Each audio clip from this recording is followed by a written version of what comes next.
तो एग्जाम गुरुवार के समय आपका स्वागत है। दोस्तों, आज साइंस के जो हम तीन श्रृंखला ले गए थे 40 क्वेश्चन की, ये चौथी श्रृंखला है। इसमें आपको जितने भी क्वेश्चन दिए हैं उसका कंप्लीट व्याख्या की जाएगी और यह आपके आगामी एग्जाम्स होंगे, जितने भी रेलवे के और वनडे एग्जाम्स हैं उसमें जीव विज्ञान से संबंधित जितने भी क्वेश्चन पूछे जाते हैं उसको हम देखेंगे। उसमें बहुत लाभ मिलेगा। तो चलिए शुरू करते हैं। आरएनए का मुख्य कार्य क्या है? आरएनए का मुख्य कार्य होता है प्रोटीन का संश्लेषण करना। प्रोटीन की खोज किसने की थी? बर्जीलिस ने की थी। और इसी कमी से होने वाला रोग है क्वाशी-योरकर। क्वाशी-योरकर प्रोटीन की कमी से होने वाला रोग है, जिससे वृद्धि रुक जाती है शरीर की। और इसमें ये प्रोटीन किसमें पाया जाता है? मांस में पाया जाता है, अंडे में पाया जाता है, दूध में और पनीर में पाया जाता है। जबकि आरएनए का फुल फॉर्म होता है राइबो न्यूक्लिक एसिड, और इसकी खोज की थी जेम्स वाटसन और आर्थर अर्ग ने। नेक्स्ट है, मस्तिष्क ज्वर किस जीव के कारण होता है? मस्तिष्क ज्वर होता है जीवाणु के कारण। जीवाणु के कारण होने वाले अन्य रोग हैं टिटनेस, हैजा, टाइफाइड, क्षय रोग, डिप्थीरिया, प्लेग, काली खांसी, निमोनिया, कोढ़, गोनोरिया और सिफिलिस। नेक्स्ट क्वेश्चन है दोस्तों, वन जीन वन एंजाइम का विचार किसने दिया था? वो दिया था बीटल एवं टैटम ने। जबकि वाटसन और क्रिक ने डीएनए की खोज आविष्कार किया था, जो जो जिसमें उन्होंने बताया था उसके डबल हेलिक्स मॉडल को प्रस्तुत किया था डीएनए के। नेक्स्ट है, घेंगा किस ग्रंथि के बढ़ने से होता है? घेंगा थायराइड ग्रंथि के बढ़ने से होता है और यह विटामिन आयोडीन की कमी से होता है होने वाला यह रोग है, जिससे थायराइड ग्रंथियाँ गले की है फूल जाती है। ये आयोडीन की कमी से होने वाला रोग है, इसका आंसर ए होगा। नेक्स्ट है, जिस पौधों में फूल या बीज नहीं बनते उसको क्या कहते हैं? क्रिप्टोगैम्स। जिस पौधों में फूल या बीज नहीं बनते उनको क्या कहते हैं? क्रिप्टोगैम्स। इसका आंसर सी हो जाएगा। नेक्स्ट है, हेपेरिन का निर्माण होता है। हेपेरिन का निर्माण होता है रक्त कोशिकाओं के द्वारा और अस्थि मज्जा में रक्त कोशिकाएं बनती हैं। हेपेरिन क्या करता है? हेपेरिन रक्त का थक्का बनने में मदद करता है, उसमें रक्त में। इसका आंसर क्या हो जाएगा? छठे का डी हो जाएगा। सूक्ष्मतम जीवित कोशिका है। सूक्ष्मतम जीवित कोशिका किसकी होती है? माइकोप्लाज्मा गैलीसेप्टिकमा की होती है, सबसे छोटी कोशिका। और सबसे बड़ी कोशिका किसकी होती है? शुतुरमुर्ग के अंडे की। जीवाणु की खोज किसने की थी? इसकी खोज की थी लिवेनहॉक ने, और विषाणु की खोज की थी इवानोव्स्की ने। अतः सातवें का आंसर कौन सा हो जाएगा? बी हो जाएगा। नेक्स्ट क्वेश्चन देखते हैं। कवक में संचित भोज्य पदार्थ है। कवक में कौन सा भोज्य पदार्थ होता है? वो होता है ग्लाइकोज। कवक में ग्लाइकोजन होता है, संचित भोज्य पदार्थ है। नेक्स्ट है, सबसे मजबूत मांसपेशी पाई जाती है। सबसे मजबूत मांसपेशी किसमें पाई जाती है? ये पाई जाती है जबड़ों में। और जांघ की सबसे बड़ी हड्डी का नाम क्या होता है? फीमर। फीमर सबसे बड़ी हड्डी है जांघ की, शरीर की सबसे बड़ी हड्डी है फीमर। ये जांघ में पाई जाती है। नेक्स्ट है, गोलाकार प्रोटीन का उदाहरण क्या है? इसका उदाहरण है गोलाकार प्रोटीन का एल्ब्यूमिन। एल्ब्यूमिन गोलाकार प्रोटीन का उदाहरण है। जबकि एक कैरोटीन गाजर में पाया जाता है, उसके पीलेपन का उदाहरण है। नेक्स्ट है, डीएनए का संश्लेषण किस अवस्था में होता है? डीएनए का संश्लेषण होता है इंटरफेज अवस्था में। और डीएनए का फुल फॉर्म होता है डाई राइबो न्यूक्लिक एसिड, और इसी खोज किसने की थी? वाटसन और क्रिक ने। नेक्स्ट है, एंजाइम की सर्वाधिक संख्या पाई जाती है। एंजाइम की सर्वाधिक संख्या किसमें पाई जाती है? सर्वाहारी में। सर्वाहारी क्या होते हैं? वो शाकाहारी और मांसाहारी दोनों का भक्षण करते हैं, और ये एंजाइम्स होते हैं शरीर की वृद्धि में अति आवश्यक होते हैं। नेक्स्ट है, बुढ़ापे के अध्ययन को क्या कहा जाता है? बुढ़ापे के अध्ययन को कहा जाता है जेनेटोलॉजी। जबकि जाइनेकोलॉजी किसको कहा जाता है? जो स्त्री रोग का अध्ययन करते हैं उनको जाइनेकोलॉजी कहा जाता है। और जियोलॉजी जो भूविज्ञान का अध्ययन करते हैं उनको कहा जाता है। और जीनोलॉजी जो जीन का अध्ययन करते हैं शरीर में, जो सूक्ष्मतम इकाई होती है जीन की, जो एक वंश से दूसरे वंश में ट्रांसफर होती है, उसका अध्ययन करते हैं, उनको कहा जाता है जीनोलॉजी। तो 13 का आंसर क्या हो जाएगा? सी, जेनेटोलॉजी। नेक्स्ट है, यकृत के अध्ययन को कहते हैं। यकृत के अध्ययन को क्या कहते हैं? हेपेटोलॉजी। हेपेटोलॉजी यकृत के अध्ययन को करते हैं। हर्पेटोलॉजी किसको कहते हैं? सरीसृप और उभयचरों के अध्ययन को हर्पेटोलॉजी कहते हैं। और होरोलॉजी किसको कहते हैं? वो समय का जो अध्ययन करता है उनको होरोलॉजी कहते हैं। और जो पक्षियों के घोंसले को अध्ययन करता है उसको नीडोलॉजी कहते हैं। अतः 14 का आंसर क्या हो जाएगा? वो बी हो जाएगा, हेपेटोलॉजी। नेक्स्ट है, मनुष्य के शरीर में सर्वाधिक पाया जाने वाला विटामिन है। मनुष्य के शरीर में सर्वाधिक कौन सा विटामिन पाया जाता है? वो पाया जाता है कोलोजन। कोलोजन विटामिन सबसे ज़्यादा पाया जाता है मानव शरीर में। इसका आंसर सी हो जाएगा। नेक्स्ट है, लाइसिन होता है। लाइसिन क्या होता है? लाइसिन होता है अमीनो एसिड, अमीनो अम्ल होता है लाइसिन। विटामिन की खोज किसने की थी? विटामिन की खोज की थी फंक ने। और ग्लूकोज पाया जाता है शुगर में और गन्ने में, इन सब में ग्लूकोज पाया जाता है जो इंस्टेंट एनर्जी हमको देता है। नेक्स्ट है लाइकेन में पाए जाने वाला शैवाल प्रायः होता है। लाइकेन में कौन सा शैवाल पाया जाता है? प्रायः वो नीला हरा शैवाल पाया जाता है लाइकेन में। नेक्स्ट है अधिकांश एंटीबायोटिक दवाइयाँ बनती हैं। अधिकांश एंटीबायोटिक दवाइयाँ किससे बनती हैं? वो बनती है बैक्टीरिया से। बैक्टीरिया से अधिकांश एंटीबायोटिक दवाइयाँ बनती हैं। और प्रथम जो एंटीबायोटिक की खोज किया था एंटीबायोटिक जो दवाई थी पेनिसिलिन की खोज की थी वो फ्लेमिंग ने की थी। फ्लेमिंग ने पेनिसिलिन की खोज की थी। और बैक्टीरिया इसकी खोज किसने की थी? ल्यूवेनहॉक ने। और वायरस की इवानोवस्की ने। नेक्स्ट है 19 का आंसर है यकृत किस रूप में भोजन को संचित करता है? और यकृत भोजन को संचित करता है ग्लाइकोजन के रूप में। ग्लाइकोजन के रूप में भोजन को संचित करता है, जबकि एटीपी जो एडिनोसिन ट्राइफॉस्फेट इसका फुल फॉर्म है, इसमें इसको उसमें माइटोकॉन्ड्रियम पाया जाता है जिसको कोशिका का ऊर्जा घर कहते हैं। नेक्स्ट है केसिन प्रोटीन का सबसे अच्छा स्रोत है।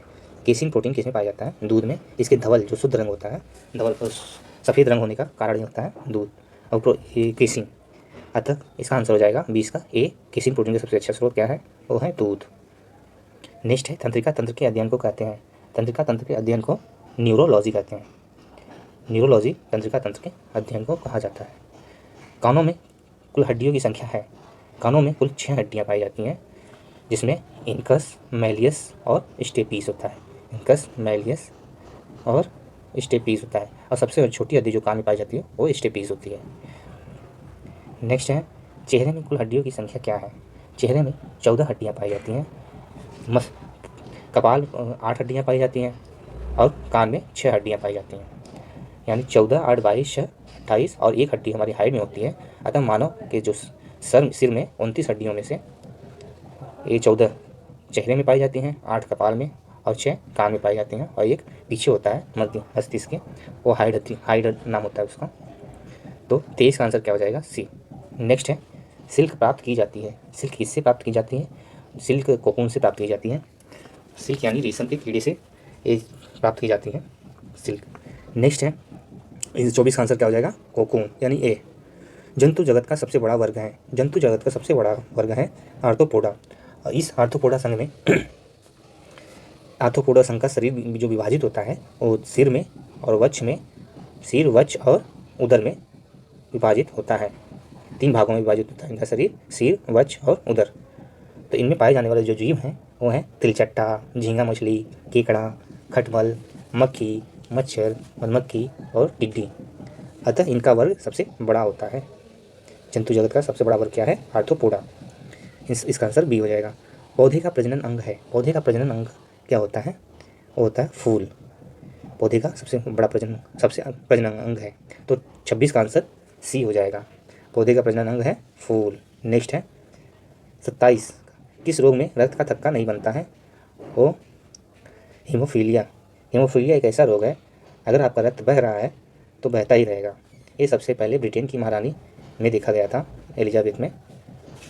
तो हीमोफीलिया एक ऐसा रोग है जिसमें रक्त का थक्का नहीं बनता है। और रक्त का थक्का बनाने वाला विटामिन कौन सा है? विटामिन के है, जिसका वैज्ञानिक नेम क्या होता है? फिलोक्विनोन। फिलोक्विनोन के का वैज्ञानिक नाम है। 27 का आंसर बी हो जाएगा। नेक्स्ट है शरीर में ऑक्सीजन की पूर्ति किसके माध्यम से होती है? शरीर में जो ऑक्सीजन का वाहक होता है वो लाल रक्त कणिकाएं होती है, यानी RBC, रेड ब्लड सेल्स। यही ऑक्सीजन की पूर्ति में सहायक होती हैं। नेक्स्ट है प्रजनन संबंधी सूचना एकत्रित रहती है। प्रजनन संबंधी सूचना जो एकत्रित रहती है होती है DNA में। DNA में प्रजनन संबंधी सूचना एकत्रित होती है, जिसका फुल फॉर्म होता है डाईराइबोन्यूक्लिक एसिड। और इसी खोज किसने की थी? वाटसन तथा क्रिक ने। थार मरुस्थल में किस प्रकार की वनस्पति उगती है? थार मरुस्थल में उगने वाली वनस्पति है जीरोफाइट। जीरोफाइट थार मरुस्थल में उगने वाली वनस्पति है। और हाइड्रोफाइट जो जल में उगने वाली वनस्पति होती है उसको हाइड्रोफाइट्स कहते हैं। मीसोफाइट्स कहते हैं जो मध्यम जल में उगने वाली वनस्पति होती है उसको मीसोफाइट्स कहते हैं। नेक्स्ट है दूषित जल पीने से कौन सा रोग हो जाता है? दूषित जल पीने से हैजा रोग हो जाता है। इसका जो जीवाणु होता है, जीवाणुओं के कारण होता है। इसका जीवाणु होता है विब्रियो कॉलरी। इससे होने वाला इसके कारण हैजा रोग हो जाता है। इसका कौन सा जीवाणु है? Vibrio cholerae. इसका जीवाणु है। तो 31 का आंसर ए हो जाएगा, हैजा। नेक्स्ट है ट्रिकोमा, किस अंग की बीमारी है? ट्रिकोमा आँखों की बीमारी है। आँखों की बीमारी है क्या? ट्रिकोमा। इसका आंसर सी हो जाएगा।